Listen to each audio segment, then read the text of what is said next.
last class, the way how I'm teaching after the MEMS part, if you see, first I was talking to you about what is this organic electronics field about. Then I was saying the very important thing is the atomic orbitals and molecular orbitals.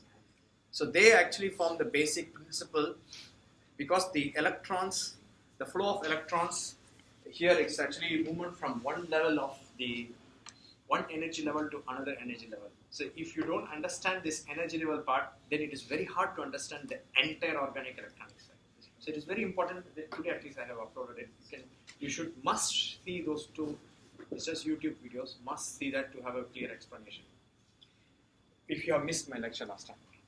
Then I was talking about, last class, differences between an inorganic semiconductor and organic semiconductor. Okay? So I was giving the differences in terms of how this, what is the, for example, in case of the inorganic semiconductors, it's mainly the conduction between the valence band and the conduction band is actually the main principle in conductivity of electrons. But here, the electrons hop from one molecule to another molecule, and actually the electrons travel from one energy level to another level. In general, when we have in all molecules, we are going to have the LUMO and HOMO levels. This is the main thing which we need to keep in mind. So lowest unoccupied molecular orbital and highest occupied molecular. Then I told you that when we have organic diode, the simplest diode could be an anode next to the HOMO level and a cathode next to the LUMO level. So the electrons are produced from this cathode when you bias this, and the holes are produced from the anode, and probably the electrons flow from, and there is a flow of charge carriers between there is a flow of charge carriers between the lowest molecular orbital to highest molecular orbital. So this combination gives some energy. The energy what we get in case of a simple organic diode is, there's nothing there. There is no light, or it just could be any form of energy. Okay. So this I was explaining to you last class. Now the same situation when there is a combination of these charge carriers. If it produces light, then it becomes light emitting diode. So that's what we are going to discuss now, the organic light emitting diode, which is very important even for exam point of view as well. So my intention here is to mainly discuss the working principle rather than just mentioning the structure of it. Okay, so how this OLED works. Okay? That's the main thing I wanted to teach today. So OLED is very successful in the market. Okay, you can see that the displays in mobile phones, or nowadays they are coming up with OLED. Okay, so it's quite establishing. Then also the R&D for making this making this OLED. To television, and it's very serious. The R&D is quite a lot. One of the main R&D what's happening is to make it how efficient OLEDs we can make.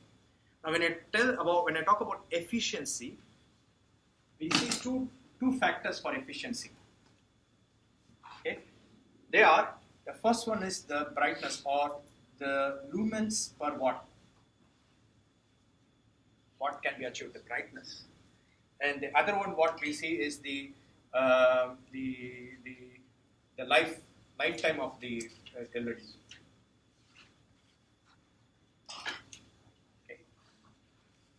So some of the examples of the traditional, the very first one was the incandescent lamp, the bulbs. So they were actually having a luminance of incandescent lamp.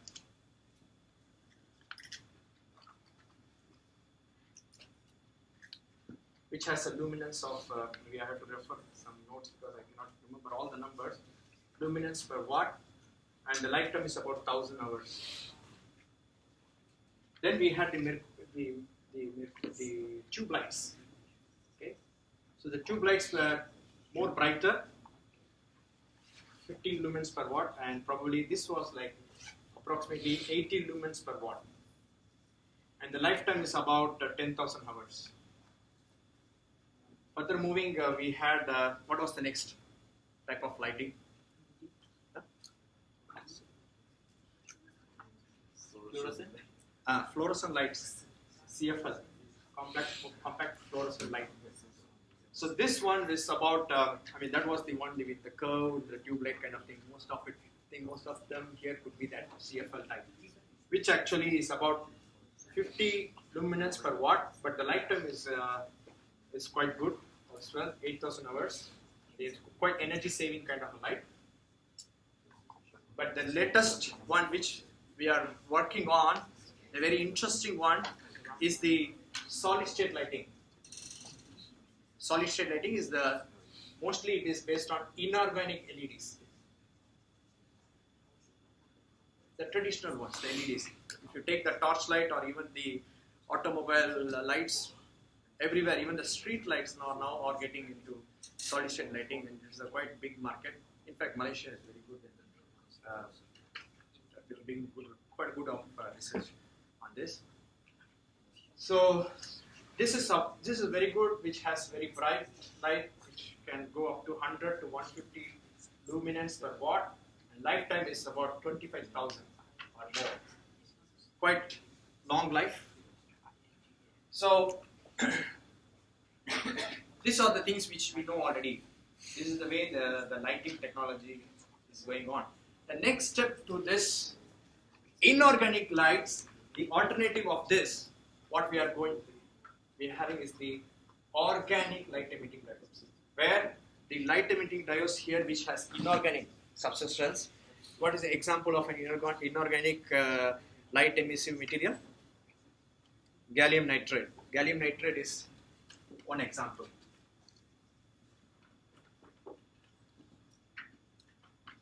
Okay. But in case of inorganic light emitting diode, we talk about organic materials. There are several amount of them. So this is how the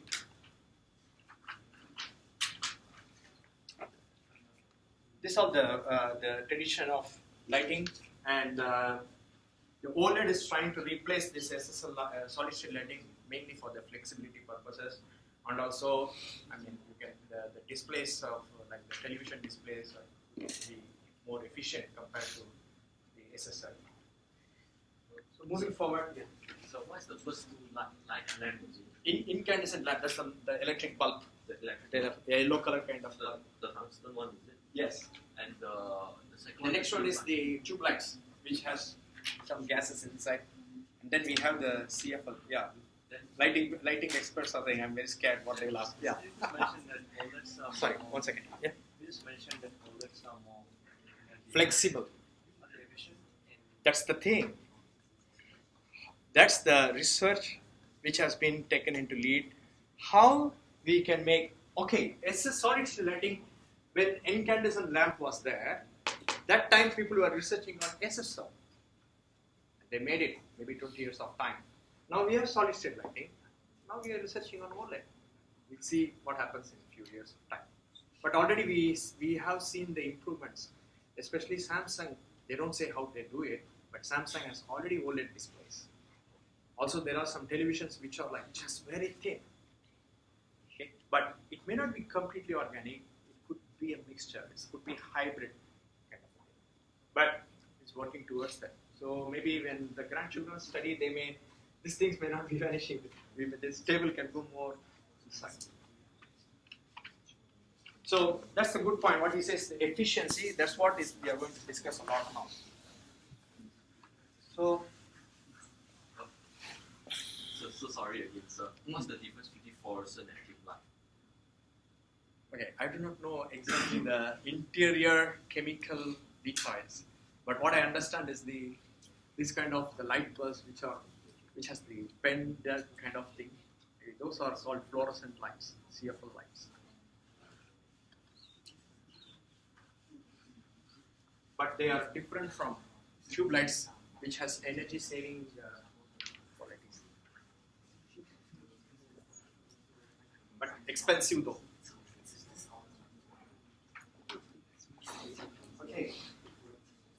So let's see the general working principle of OLED.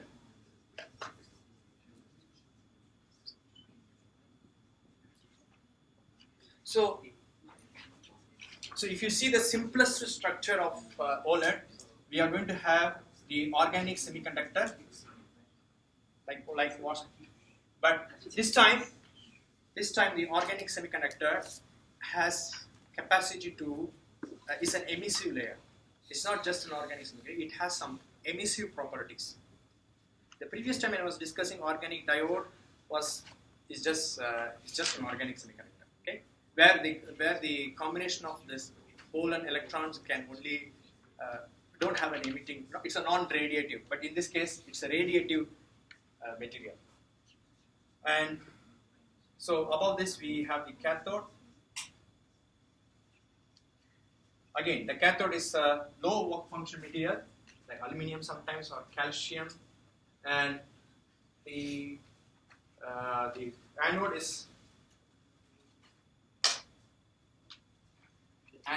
of high work function material. Mostly, it's indium tin oxide, which is transparent, and below it we have the glass, because we have to emit the light outside through some transparent material. So when we bias this,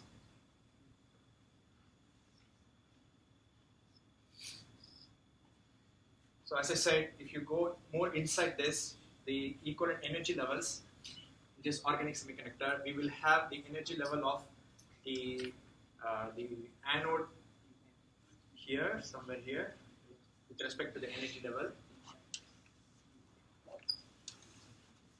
Say the work function of the indium tin oxide, they call it as like something like 4.7 electron volt. Now let me just give an highlight of this. What is this electron volt means? So an electron volt is, for your understanding, an electron volt. I also, for giving the right definition, I want to see my notes, what I've written. See what is this? All the So electron volt is the amount of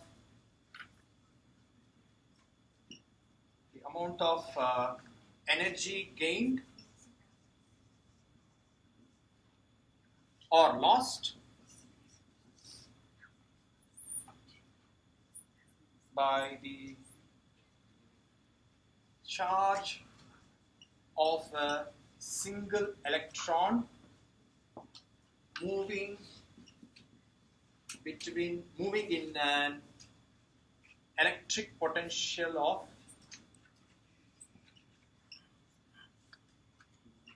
1 volt.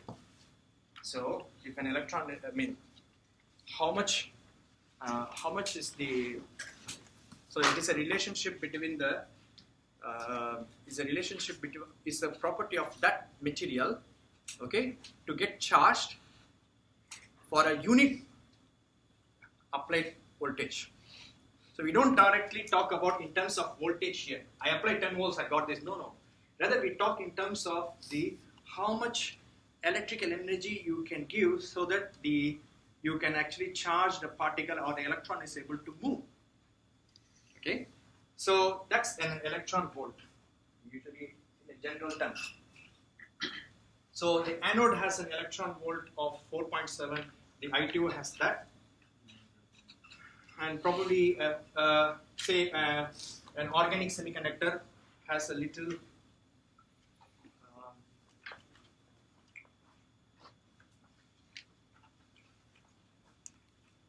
a HOMO level has a electron volt of something like 5.1 electron volts for a typical organic semiconductor.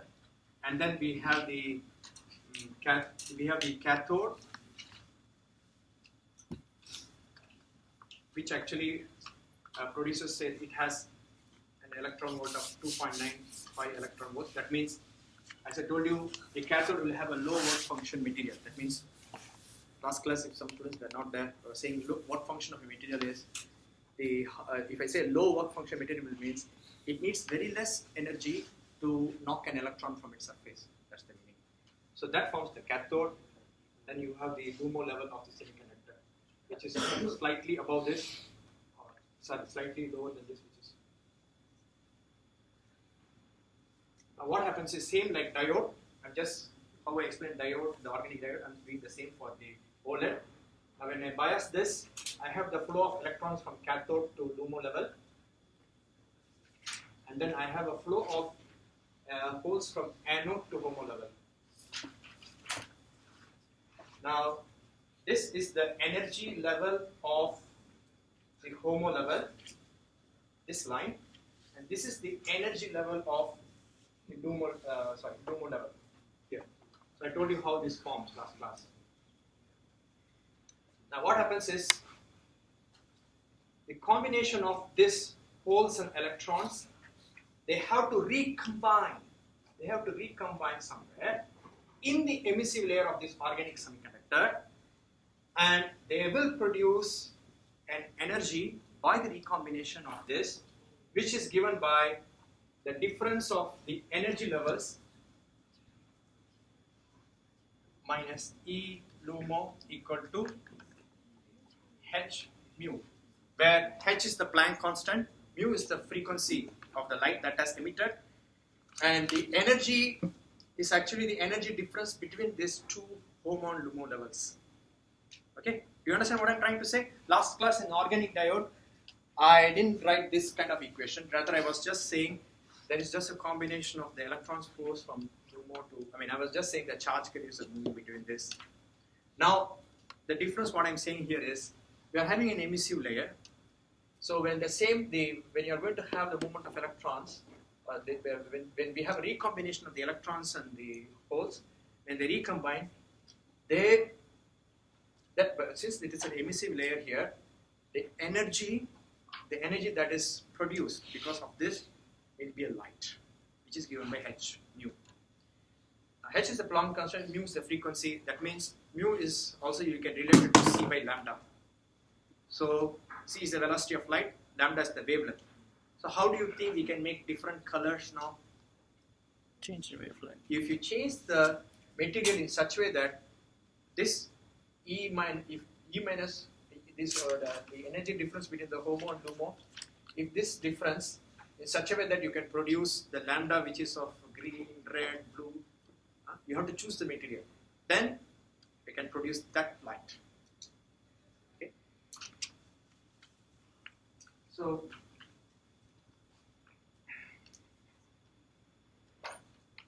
changing the molecules in this organic semiconductor, we can produce different colors. So in a nutshell, I was saying about the working principle of organic light emitting diode, very basic fundamental one. So where there is an emissive layer, when the recombination occurs, we produce light, which is given by the energy difference between the HOMO and LUMO levels. So you can now see why I keep on saying this molecular orbital and atomic orbital explanation is so crucial, because the organic electronics is fully surrounded by that, where whatever combinations of molecules you make, whatever layers you make, finally you will end up with these two. Okay.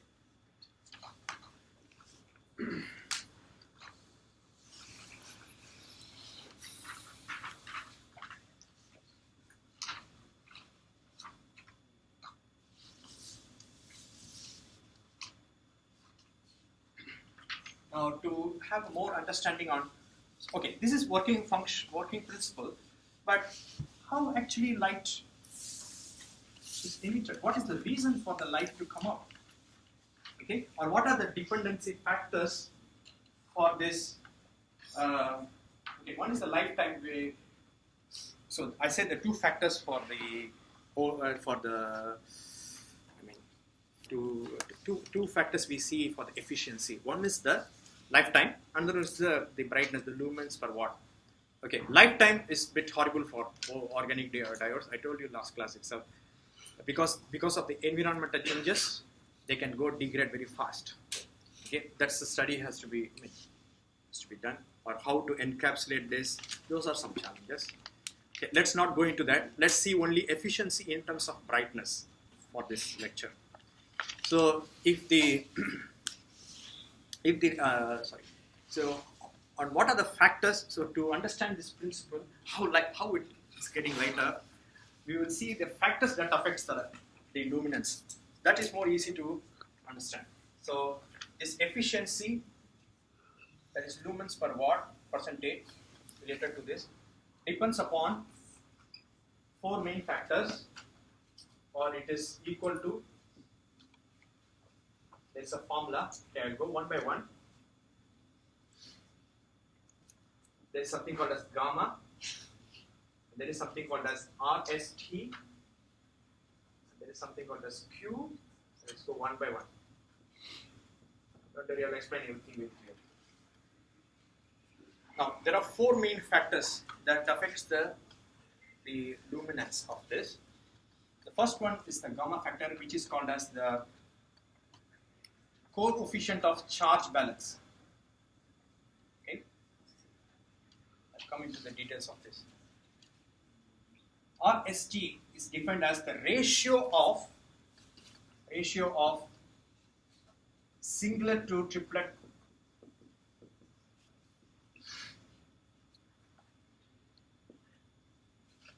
state. Any idea? Have you heard of this singlet and triplet? Triplet is not giving thrills. When I say here triplet, because I have twins, always I think of. It's not that. Singlet to triplet is something related with the way how the electrons oriented. Okay, we'll go to it. Just before, have you heard of this before? Anybody in this class? No, you also know. Singlet, triplet, quantum mechanics, boy. No. Okay. Q is given by luminescence efficiency.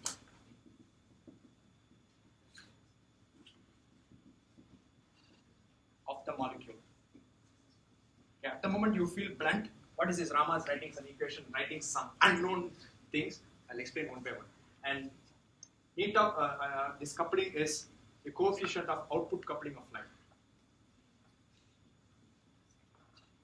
Okay, we'll go one by one to understand the whole OLED concept.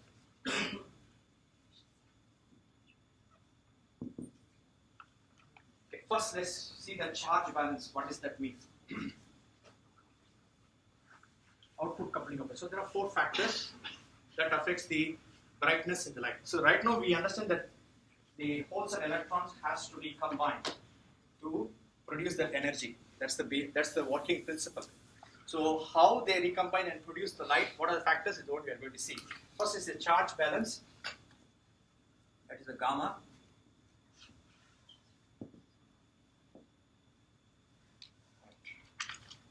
I don't want to miss any points. We're just having the notes for the first time. Right. So as I said, we have the organic semiconductor in the middle, and then we have the cathode, and we have the anode. So if you remember from the diode principle, what I said, the electrons, when you bias this, the electrons from the electrons from the cathode should flow to the LUMO level of this, and the anode from the holes from the anode flow from this. So here how efficiently you couple this movement of these electrons and holes. That means if this itself is very bad, then you are not going to have sufficient holes or electrons for the operation. Yeah, you understand what I'm trying to say? Or in other words, if this work function of this material is should be very low, or the energy level difference between the cathode and anode should be smaller, or energy level between the anode and the HOMO level should be smaller, such that the barrier between this anode and HOMO level, or barrier between the LUMO and the cathode level, should be minimum. If the barrier is very large, then the flow of these electrons or holes becomes more difficult. I mean, if the barrier is large, do you understand? It's very similar like the diode principle. So the first point here is, if you see the inference of this is the charge barrier between the HOMO and anode energy levels,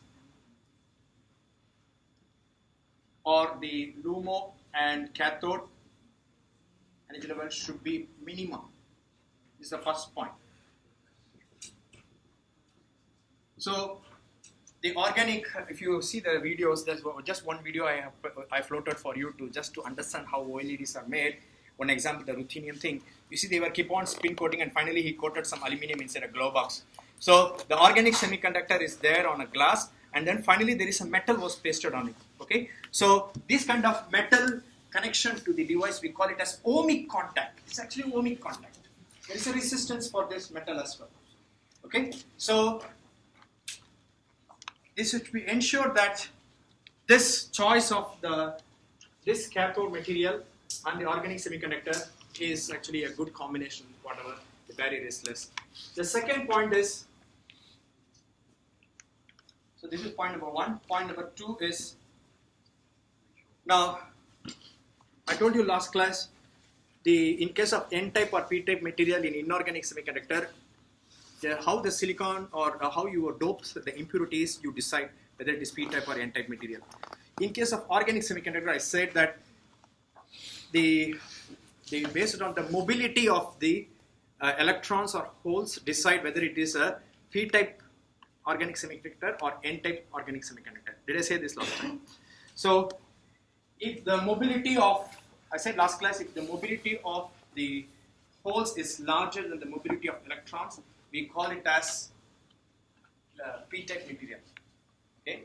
If the mobility of the electrons are higher, then we call it as N-type material. Right. So that means the mobility decides what kind of material it is. Now, most of the organic semiconductors, the mobility of the holes are larger. Mobility of the holes are larger than the electrons. What do you think will happen here? So the holes are produced here, electrons are produced here. If the electrons have, that means two people are running from, one guy is running from that corner, I'm running from this corner, okay? I'm faster than the guy who is going to run from there. What is going to happen? Imagine that I am going to run at least 3 times faster than that guy. What will happen? Before he is going to cross this podium, I will be reaching there. Yeah, I'll be very faster. Okay? Imagine that we are going to hit each other head to head and get blood out of it. That blood is the light, what is going to glow? The color. Okay? So the whole, imagine that the holes are coming from that end and the electrons are there. Now they have to recombine somewhere in the middle where the emissive layer is there, so that no bloodshed will happen. Huh? Okay? But what happens is they are going to run each other and we are going to hit there somewhere near the cathode. Okay? Somewhere near the cathode we combine. So what happens in that case? What do you infer by this? If combination of the holes and electrons happens near the cathode, what does that mean? No light. Okay? So in other words, I can draw.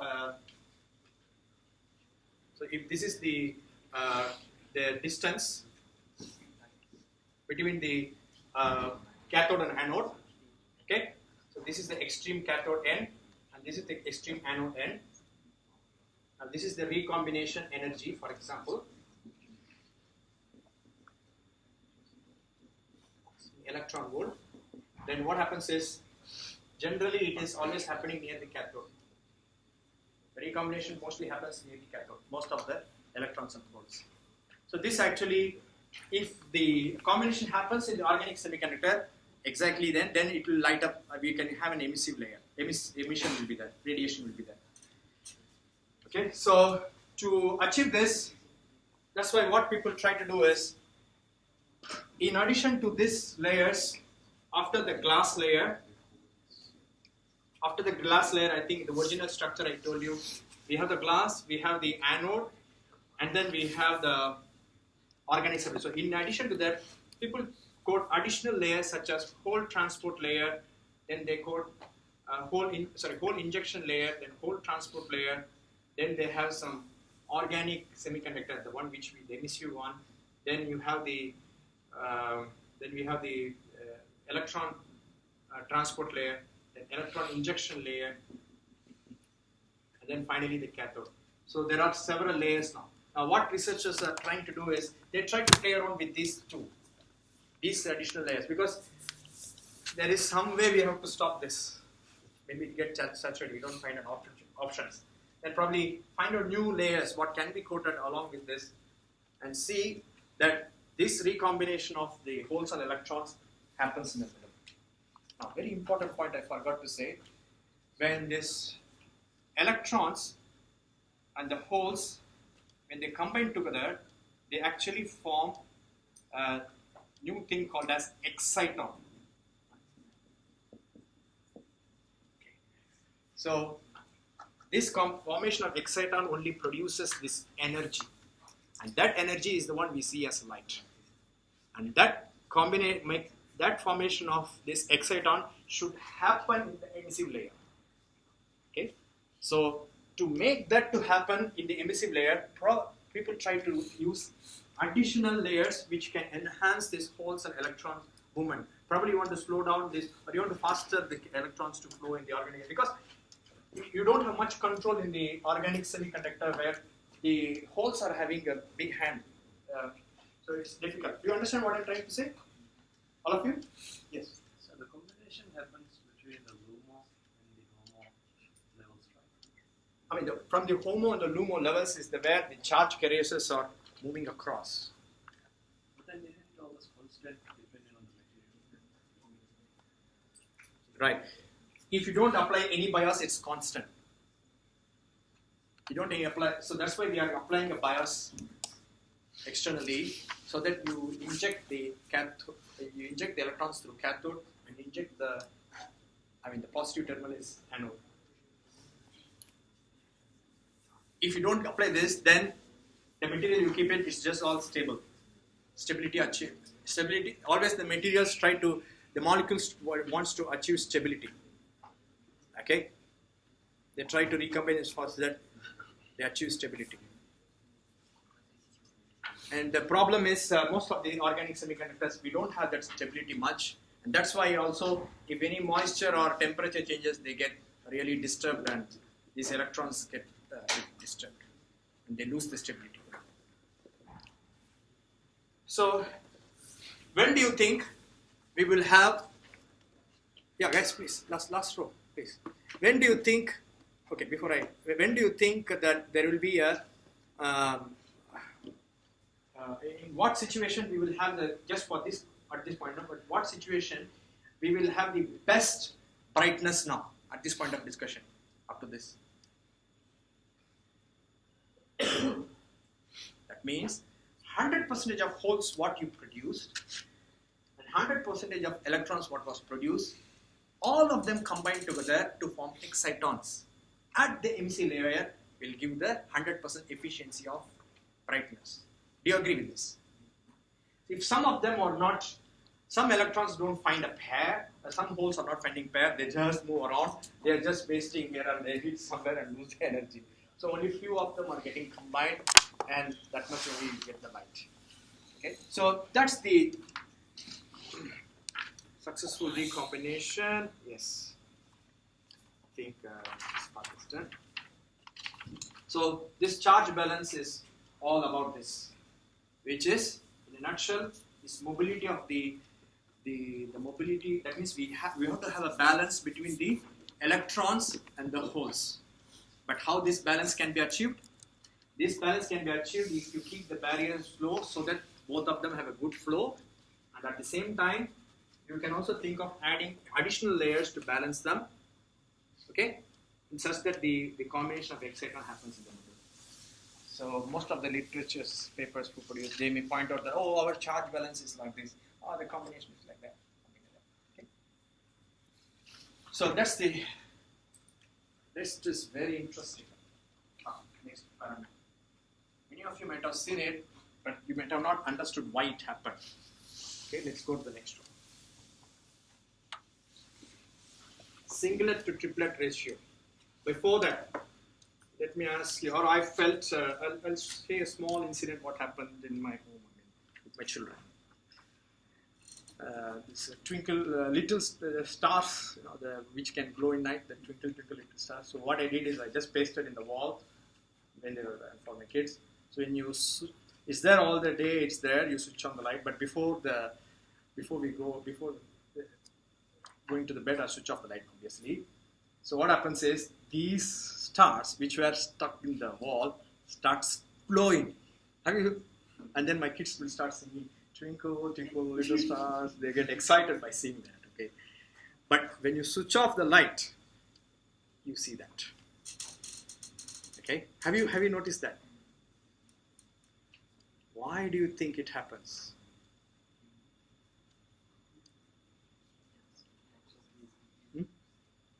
Absorbs the Absorbs? UV. absorbs light. So is it something like how your night vision works? Yeah.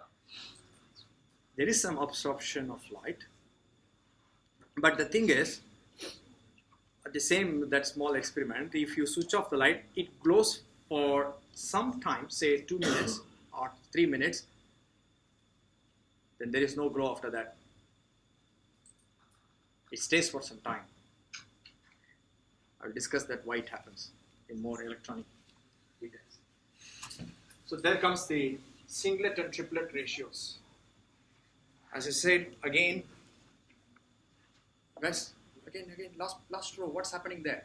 You're busy with sharing some pictures. You're taking a picture of me and sharing with him. See, Rama is looking like this. No writing. Just concentrate here. Okay. So we have the HOMO and the LUMO levels in energy levels of organic semiconductors. This is because of the molecular orbitals. This is what I told you. Now, in addition to that, there is another sort of energy. It's recording, right? This is very important. Huh? Okay. There is another kind of another way of mentioning how the molecule or what is the energy state of it. This is molecular orbital energy levels. In addition to that, we have rotational and vibrational energy levels.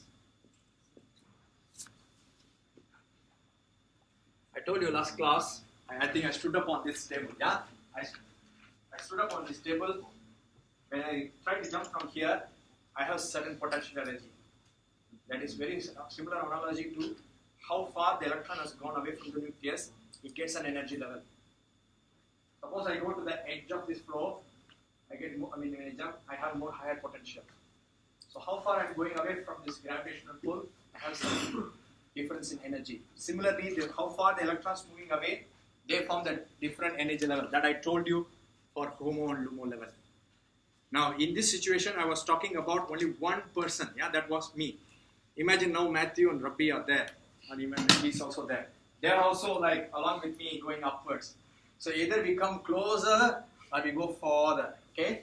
Based on that interaction between the two of us, it's not possible. But let's imagine like that. We imagine that we all are spinning. Okay. So when we are coming closer together, because of the sort of interaction between us, we may either get excited or go to more higher level of energy from where we are, okay, or go very, very higher with over excitation also. Okay, so now, not just between you and me, I'm saying this. all of us. Right, so the way how in not just molecular orbital, we also have an additional energy levels for the molecules, which is the rotational vibrational energy. Now this is because when two molecules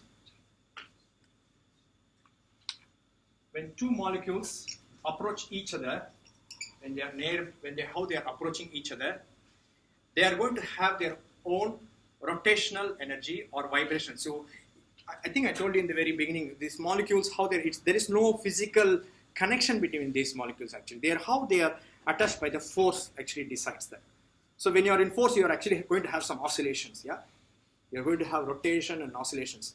So each and every molecule in a medium will have its own resonant frequencies also because of this. That's what some machines measures and identify what material is that. Okay, let's not go into that detail. Right now what we'll understand is, if I have a reference x-axis of the is the distance coordinate. Okay. Maybe it's the reason we have to keep it for some time and then write. We have the coordinates between these molecules and then the energy levels, vibrational and rotational energy. So what happens is, this could be lighter and then it could be a minimum and then it goes to some level. So there could be some minimum energy when the two molecules interact, and it could be maximum at some points. So what people try to define is, there could be, so this is, we call it as the ground state, the lowest energy point. Okay, before I continue, I want to say that one, the energy level, the HOMO-LUMO level, what I said is when the electrons, how far away from the nucleus, we define that. In addition to that, when we consider the interaction with another molecule in the same medium, you don't just have the HOMO and LUMO level, we also have additional rotational vibration energy. That actually, a molecule can go from its usual HOMO-LUMO level to an excited level also, depending upon the another molecule approaching it. Okay? Do you understand what I'm trying to say? So, this could be the maximum excited level. This could be the minimum excited level. It's a ground state. That's the basic, the minimum energy level where the vibrational or the rotational energy has not that influence. This could be the point where it is maximum. So, depending on that, so this could be have several points here. Okay, so I can now define there could be several energy levels within this. There could be several rotational and vibrational energy.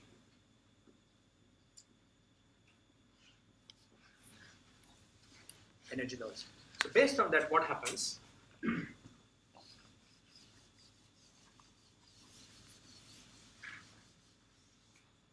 At the ground state,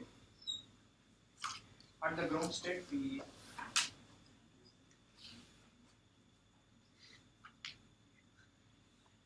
is the ground state. Now what I'm drawing here is the molecular orbitals. Guys, please listen to me, very important. If you don't understand, you don't understand anything. What I'm drawing is a ground state which was the minimum. Okay, so assume this is the HOMO level, and this could be the other energy levels of the molecule because of the molecular orbital. These lines are molecular orbital energy levels. What I'm drawing here. Okay, so this first line, this could be the HOMO level, and this could be the LUMO level. This is at the ground state. Now what happens? So generally these molecules are okay, they are all having a defined interaction. Now again, before all this group of people here, we are inside a box. Suddenly what happens, somebody is just ramming the box where people are around. We all will get some shaken, move around. So we may go closer or we may go farther, then comes the different vibrational energy. Or in other words, the knock, what I said here, is the excitation. So the excitation to this material could be by electricity, or it could be by some light. Okay? So can it be like background radiation? Could it be Background radiation? like background, like how you exist on the globe? Okay, hold on. I'll tell you. So that same analogy that my kids think, I stick those stars, right? Those are the materials. Now, in that story, I'm continuing. So when the light was on, before I was sleeping, the light was on, that material which was stuck in the wall was absorbing the light. So it is actually some excitation was given to that material because of the light. Now this excitation also can be, for a material, can happen because of electricity also. Okay, assume that when this happens, the material which was, the molecule which was in the ground state, it can go to a new higher state. Again, I draw the 4 lines which indicates the molecular orbital, but with reference to the energy level has gone up. This becomes an excited singlet state. The meaning here is the molecule, the electron has actually moved from one state to, the electron has got excited to move from one energy level to a higher energy level. Probably some lower energy level molecule, electron has jumped to, see here I have drawn both of them in this second level, okay? Here I am drawing that one electron has gone to the upper level. You understand what I am trying to say? The electron got excited. This we call it as singlet state. In some cases what happens, the excitation may not go to this far. It can also go to a situation where we call it as a triplet state, where the electron spins are of same direction. This we call it as triplet state. Now the triplet state energy level is lower than the singlet state. Okay, you get this? Not just the molecular orbital level. Now we have energy levels that has caused because of the vibrations and the rotational energy.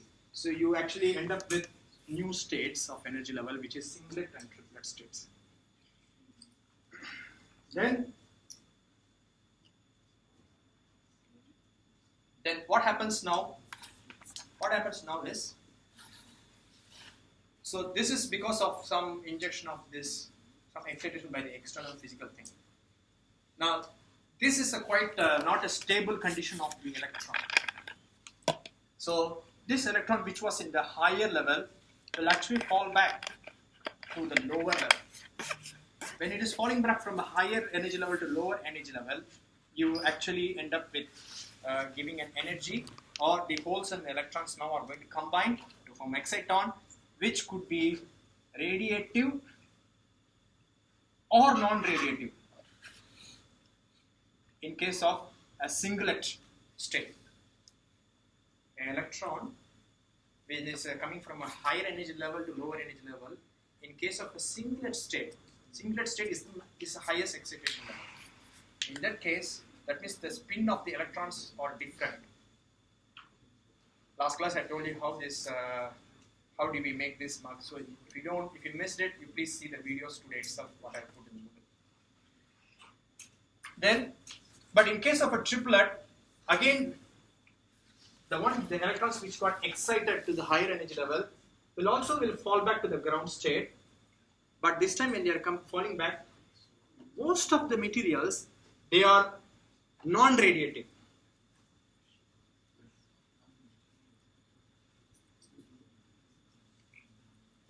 So what do you understand now? We were actually talking with respect to ratio of singlet to triplet ratio.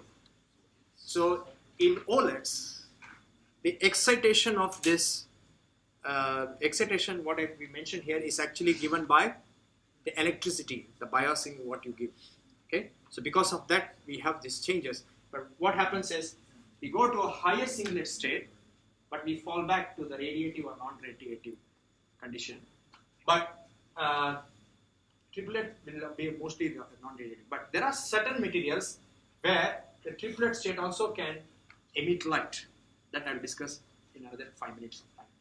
So now the ratio RST, the ratio of singlet to triplet. So if I have more the singlet state, okay, if this ratio is larger, that means I should, if I want to have emission of light, I should most of the time should have a singlet state. Do you understand?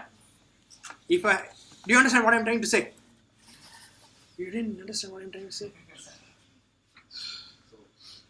Yes, do you understand? I said this excited level, I am getting excited to teach this, but yeah.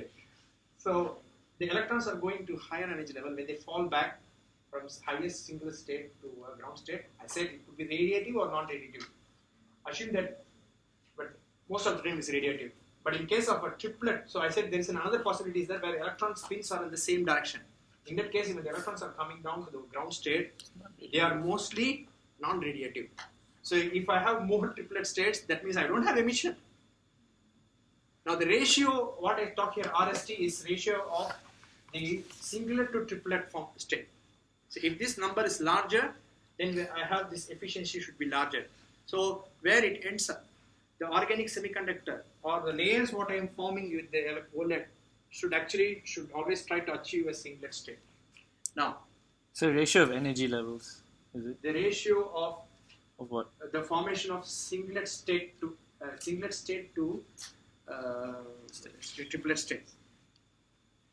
Now, this kind of emission we call it as fluorescence. Fluorescence. That is emission that is caused by singlet state. We call it as fluorescence, and this is quite instantaneous. Okay, immediately the light glows. Okay, we'll see some more details. So the point here, RST is clear. Now we'll go more detail on this energy levels. Sir, Yeah. the difference between the singlet and the triplet state is the spin, is it? Spin, yes. Now, one point I want to say here at this point, you can also make a note or keep in your mind. Whenever there is a transition from a singlet kind of an energy level to the ground only will produce radiation. Okay. Now, how do we define a singlet? Is the electrons at the energy levels are of a different spin. Okay, that says it's singlet. Now, little more detail. So I can say what I was explaining is we have the ground state. We have the ground state energy levels. This is molecular levels. There could be several singlet states. So this could be singlet state 1, singlet state 2, singlet state 3. There could be several levels, and there could be possibilities. These are the possibilities. That is, I told you this excitation. When I was giving analogy that I can stand on this table, but because of some more students are coming there, imagine they are blowing a lot of air that I'm able to airlift it actually, and I can flow a little higher or becoming yoga or something. I go upstairs, floating there because of some energy. So I can reach to this level or go to the ceiling or somewhere. So that depends upon the excitation of this external physical thing. Okay. At the same time, there are also possible lower intermediate levels, which could be triplets energy level, which has lower energy level compared to singlets. That could be also many of them. So the electrons in the molecule can go in anywhere from the ground state. So the point here is on absorption of. So on absorbance. That is, because of light or electricity, the electrons are moving from here to higher levels, or the electrons can move to a triplet state. Okay. Now, the thing is, there are also possibilities. The electrons, this is very important, but the electrons also can exchange from a triplet to singlet, or triplet to singlet. That's also possible. After this, okay, there can be exchange also is possible. Now, when they are coming back, they could be radiative or non-radiative. I told you. Now, that is fluorescence. Now comes the most interesting thing. I said some of the electrons, some of the materials, a transformation from triplet to the ground state also can give emission. And in those cases, there are special materials. Now, how that happens? This is the main interesting point I want to convey today. So, what happens is, in such materials, let's say in one case, there is an electron in one material. The electron went into a triplet state. Triplet state means the electrons are having spin in the same direction. Now, I told you when the radiation has to be there, this electron spin has to change itself, and then it has to come back to the ground state. Okay? Now you can see that there is a few time fraction of delay is possible for this transformation from triplet to singlet. And then the light emits. You understand what I'm trying to say? two of us are electrons, we are one is upside down, another is straight, then only if you fall down, then only you will produce light. That is the rule here. But when both of us are standing upright, we don't produce light when we fall down. One has to break the head. Then only light comes. So in that case, the one of us has to become upside down. So that will take some time, right? So there is a small delay there. And then we fall down, we produce light. So that we call it as phosphorescence. Check the spelling, I'm not that good with spelling. Phosphorescence. So that's why, coming back to my twinkle twinkle little star thing, in that case, the absorption of light happened, then you switch it off. So that was a phosphor material there, which was glowing for a while. Why it should go for a while? Some of the electrons, there is a decay of, not all of them are getting turning upside down and then they're not happening at the same time. It's happening for over a period of time. So that means for over a period of time, there is a transformation from a triplet to singlet, and then the electrons are falling down from the. That means you switch off the light now. So when the light is switched off, the instability occurs and they has to fall down to the ground state. During their falling down, in the dark night, you see the light. Okay. The electrons are, when they are falling down from this higher energy level to lower energy level, but it is there for over a period of time. The phosphorescence can extend for over a period of time. That's because they take some time to change from triplet to singlet, where the spin has to change. That gives phosphorescence. This is the principle of how the OLED works. So the OLED can be made with the help of by phosphorescence or fluorescence. Both are possible. So it could be a fluorescent material or it could be a phosphorescent material. Okay. So that's the main principle behind this. So there comes the third parameter here, Q. Q is the luminescence efficiency of molecule, which is actually given by the formula. So now you understand that the emission is happening because of this electrons moving across this energy levels.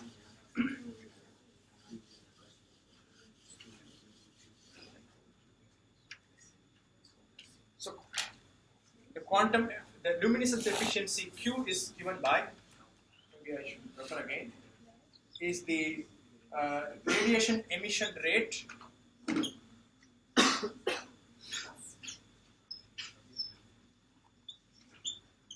so that means I told you sometimes when the electrons fall from this higher energy level, they may not be radiative or it could be non-radiative. So there could be the rate of the non-radiative emission plus the rate of radiative emission, tau r is radiative emission. So this ratio defines the efficiency. So that means how much of time you had a radiative emission of energy. Okay, that describes that.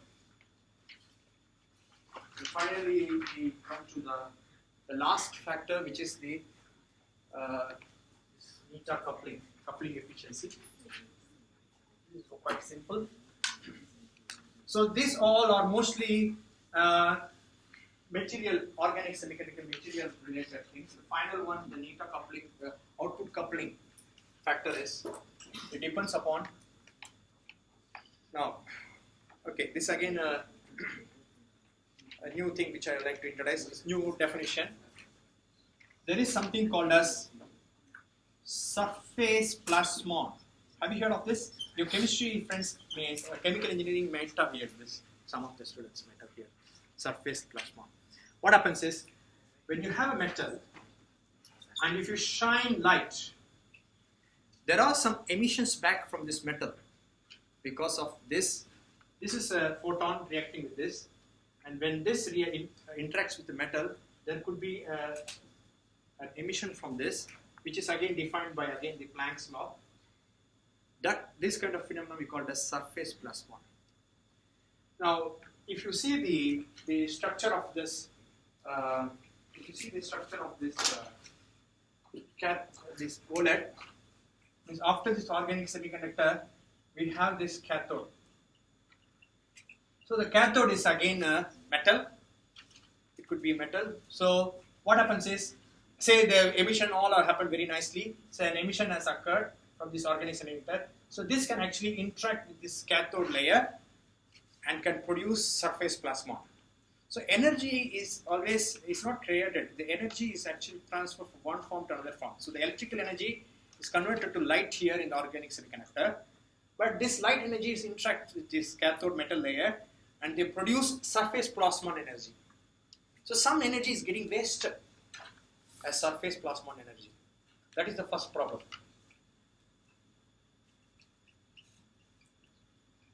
So what is surface plasma is? There are some emissions. I don't want to go into detail, but this is the thing. Every metal, they can actually emit certain, they can scatter the photons and they can release some energy by just shining light on them. But this principle is used for sensing purposes. But here it becomes a disadvantage for us. Surface plasma is one problem. Second is, now if you see here in organic semiconductor, I said there are several layers of it. So since there are several layers, the movement of these electrons and the charge carriers, when they move across these interface layers, they also get some loss of energy just because of moving across the interface of layers. So loss due to interface in the layers.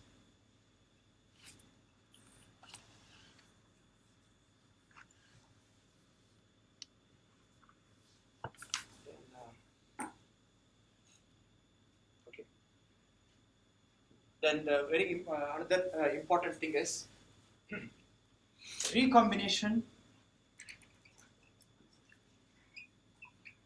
occurs far from anode. What does this mean? This means, so this is the anode area, and after this we have the glass. Through this the light has to come. No other chance light cannot come. Okay. Say the light emission source is very far away from this edge, then the light that can be coupled to this will be less as well. Okay, do you understand what I'm trying to say? If the recombination is mainly focused on somewhere far away from the anode, then that means you don't have good emission of light at this end. So the recombination occurs far away from the anode, and then we have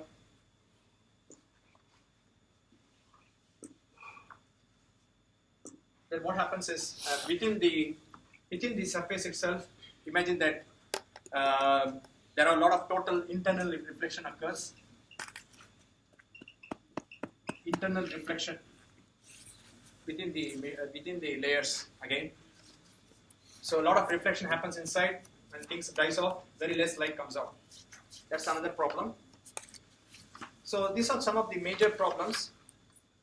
And so what people have found is 80% of light that was emitted by these OLEDs are just getting lost by this kind of losses. 80% lost. What you get outside is 20%. That's why there's quite a lot of problem. Now, the chemical engineers maybe, or some of the material scientists will try to do this new material business. But maybe being electronic or mechatronic engineers, one can think about how we can overcome these kind of problems in making the final OLED product. One example is using some converging lenses or micro lenses at the end to converge the light can solve some of the issues, such as like the lot of some issues people have tried to solve by using micro lenses. So how the output coupling of light from the coupling of light that has been emitted in the organic semiconductor to the outside world is the Nita coupling factor. That depends upon many factors. There is losses due to the. So people try to make, if I want to make a white OLED, then I should make the red, green, and blue. I have to make these three light emitting OLED and combined them using some encapsulation to produce the white light. So there was a Nobel laureate who came Monash also. He was one of the three among them who produced the light emitting diode, which was blue. Producing the blue LED was very challenging. That's why probably the white light was not that possible. So he has given a manufacturing technique probably, and they produced a blue light. That gave so similar way, if we make the red, green, blue OLED, where you can actually do this by choosing the organic semiconductor, where the E HOMO minus E LUMO can produce that wavelength to make the white light. So that's the overall OLED concept. What I want to say, I can show some examples of some research papers, not that detailed, but my intention is not that you remember the chemical names or these layers and things like that. My intention is you should be able to answer if I'm asking you questions on the principles. Okay? I think it should be, you might have got some idea how these things works. I'm also pretty happy that I could deliver that. And Matthew will upload that to the YouTube. He will send me the link. I'll put this. So the last 4 lectures, I would highly recommend to see the videos and make your notes for the examination purpose. I'll also see whether I can add some more. Okay. So next class I'll be talking about the organic solar cells. And week 12, I'll talk about some examples of organic sensors, and that's it. Then maybe we will also discuss the questions in the examination, which I usually do every semester on Tuesday. And if I finish that on Tuesday, then I will leave you free on Friday. Okay, so that you can concentrate on your design project and FAQ submissions. Huh? So let's try to finish everything by next Tuesday.